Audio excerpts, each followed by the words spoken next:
నేను డాక్టర్ చొప్పర్ శంకర్ ముదిరాజ్, తెలంగాణ మన ముదిరాజ్ మహాసభ రాష్ట్ర అధ్యక్షుడిని. ఈరోజు రాష్ట్ర ప్రభుత్వం కేబినెట్ తీసుకున్నటువంటి డిసిషన్ ఏదైతే ఉందో, తెలంగాణలో ఉండబడే 60 లక్షల మంది ముదిరాజులకు కార్పొరేషన్ ఏర్పాటు చేయడాన్ని తెలంగాణలో ఉండబడే 60 లక్షల మంది ముదిరాజుల పక్షాన, ముదిరాజు సంఘాల పక్షాన రాష్ట్ర ముఖ్యమంత్రి రేవంత్ రెడ్డి గారికి, బీసీ సంక్షేమ శాఖ మంత్రి పెద్దల పొన్నం ప్రభాకర్ గౌడ్ గారికి, మక్తల్ శాసనసభ్యుడు వాంకిడి సిఆర్ ముదిరాజు గారికి,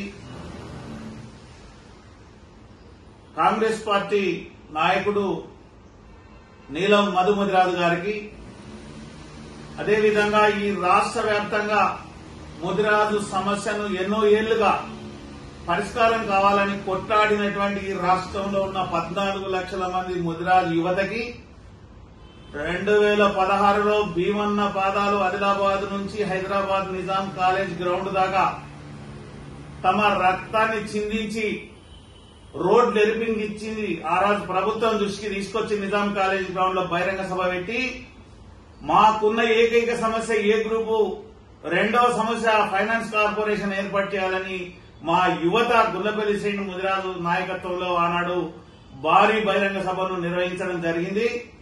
ఆ సభ ద్వారా మొత్తం మా సమస్యలు పరిష్కారం అవుతాయని ఎదురు చూసినాం. కళ్ళు గాయాలు కాస్తట్టు 2 సార్లు అధికారంలోకి వచ్చినటువంటి బీఆర్ఎస్ ప్రభుత్వం మా సమస్యను పట్టించుకోలేదు. మరి ఇవాళ తెగించి పోరాడుతున్నటువంటి రాష్ట్రంలోని ముదిరాజులకు వెనుక నుండి అన్ని విధాల సహకారాలు అందించినటువంటి మా నాయకత్వం ఏదైతే ఉందో, ముదిరాజు నాయకత్వం, పెరేడ్ గ్రౌండ్ డిక్లరేషన్స్ లో ఖచ్చితంగా మా వాటా మాకు కావాలని కొట్లాడడం జరిగింది.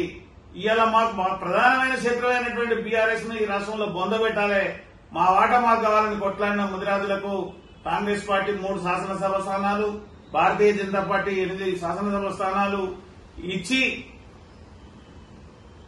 మరి మమ్మల్ని గౌరవించడం జరిగింది.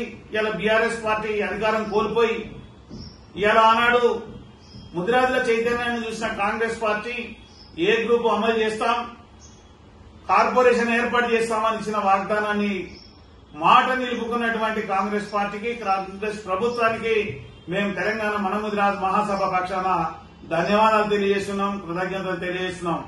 అదేవిధంగా అత్యధిక నిధులు కేటాయించి 10 ఏళ్ల నుంచి గత ప్రభుత్వం మమ్మల్ని అన్ని విధాలు అణిచివేసింది కనుక అత్యధిక నిధులు చేసి అది సత్వరమే కార్యాచరణ కొనసాగే విధంగా చేయాలనేది అంతకుముందు తమ్ముడు గుల్లపల్లి శ్రీను చెప్పినట్టు ఇవాళ 10 ఏళ్ల ఉద్యోగాలలో తెలంగాణ వచ్చిన తర్వాత 10 ఏళ్ల ఉద్యోగాల్లో ముదిరాజు బిడ్డలకు, యువతకు, విద్యార్థులకు ఉద్యోగ అవకాశాలు రాలేదు కనుక ఆ ఏ గ్రూప్ అమలు చేస్తే ఇప్పుడు రాబోయే ఉద్యోగాలలో కూడా మా బిడ్డలకు అవకాశం ఉండేటువంటి అవకాశం ఉంటది కనుక అది కూడా ఇవ్వాలని కోరుకుంటున్నాం.